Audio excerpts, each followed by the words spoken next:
ગુજરાતના પ્રતિષ્ઠિત news channel Gujarat ફર્સ્ટે પોતાની નવી પહેલ સ્ટુડિયો ઓન વ્હીલ્સની ભવ્ય શરૂઆત કરી।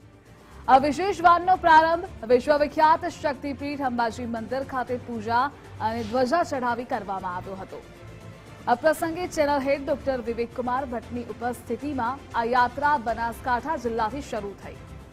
આ સ્ટુડિયો ઓન વ્હીલ્સ એક મોબાઈલ સ્ટુડિયો છે જે ગ્રાઉન્ડ ઝીરો પરથી સીધી રિપોર્ટિંગ કરવા માટે તૈયાર કરવામાં આવ્યું છે। યાત્રા દરમિયાન બનાસકાંઠા જિલ્લાના પૌરાણિક અને ઐતિહાસિક સ્થળોની વાતોને આવરી લેવામાં આવશે। આ સાથે જ સ્થાનિક જનતાની સમસ્યાઓને પણ ગ્રાઉન્ડ ઝીરો પરથી જાણીને તેને પ્રકાશમાં લાવવામાં આવશે। અંબાજી મંદિર જે 51 શક્તિપીઠોમાંનું એક છે, આ પવિત્ર સ્થળથી શરૂ થતી આ યાત્રા એ ગુજરાતના લોકો સુધી સીધી અને સાચી માહિતી પહોંચાડવાનો હેતુ ધરાવે છે। ડોક્ટર વિવેક કુમાર ભટ્ટે આ પ્રસંગે જણાવ્યું કે આ પહેલથી ગુજરાતના દરેક ખૂણે પહોંચીને વાસ્તવિક મુદ્દાઓને ઉજાગર કરીશું।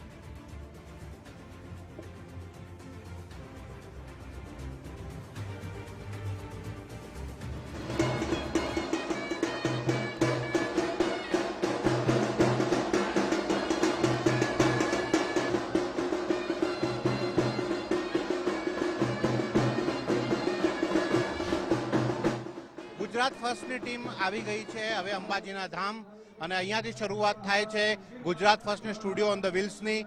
અને આજે નવ વર્ષના પ્રથમ દિવસે આપણે અંબાજીના પાવન ક્ષેત્રમાં છે, અંબાજી મંદિરમાં છે અને પંડિતજી અમારા સાથે છે।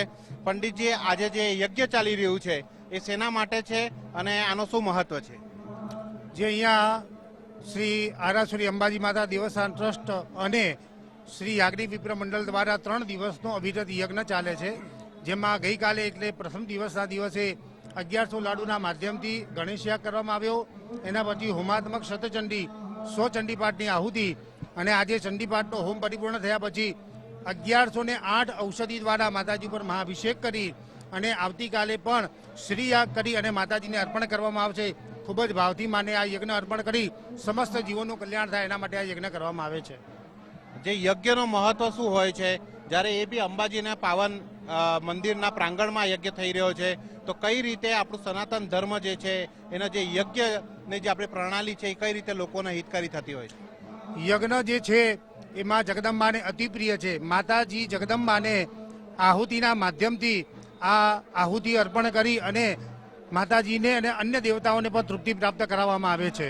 એના સાથે માતાજીને અતિપ્રિય જે તિથિ કહેવામાં આવે છે, જે 8મ 9મી અને ચતુર્દશી માં સાક્ષાત દુર્ગા સપ્તશતીમાં એનું વર્ણન કરે છે। અષ્ટમ્યામ ચ ચતુર્દશ્યામ નવમ્યામ ચેકતેજસ। આ જે ગુપ્ત નવરાત્રિ છે એ અષ્ટમીથી પ્રારંભ થઈ અને પૂર્ણિમાના દિવસે પરિપૂર્ણ થાય છે। આ જ એકમાત્ર નવરાત્રિ એવી છે જેમાં 8મ 9મી અને ચતુર્દશી તિથિ પ્રાપ્ત થાય છે। તો એના માધ્યમથી માતાજીને આ યજ્ઞ અર્પણ કરી સમસ્ત જીવોનું કલ્યાણ થાય એ જ ભાવથી આ ઉદ્દેશથી કરવામાં આવે છે। માતાજીની પૂજા અર્ચના જે આપણે કરીએ છીએ એમાં શું ખાસ બાબતોનું ધ્યાન રાખવું જોઈએ? માતાજીની પૂજામાં સર્વોત્તમ જે પૂજા માનવામાં આવી છે, આમ તો અનેક પ્રકારના પૂજાના ક્રમ છે, એકોપચાર છે, પંચોપચાર છે, ષોડશોપચાર, રાજોપચાર।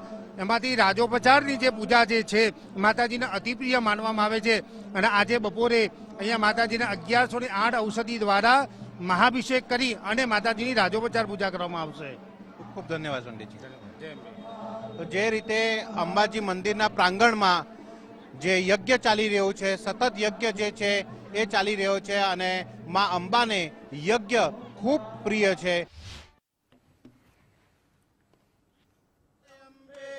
ગુજરાતના ખૂણે ખૂણે પહોંચીને વાસ્તવિક મુદ્દાઓને ઉજાગર કરવામાં આવશે।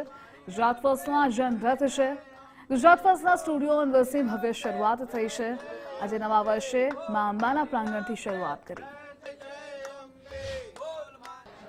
એક તો આજથી ઇંગ્લિશ વર્ષ પ્રમાણે આજથી નવું વર્ષ ચાલુ થઈ રહ્યું છે।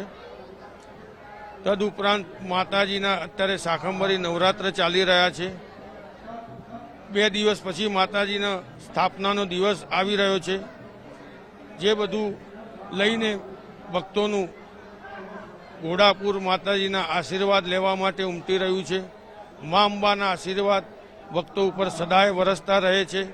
અમે માતાજીના પૂજારી શ્રીઓ પણ માઈ ભક્તોના ઉપર માતાજી એમનું કલ્યાણ કરે અને એમનું સદાય સુખાકારી વરસ નીવડે એવી માતાજીને અમે પ્રાર્થના કરીશું.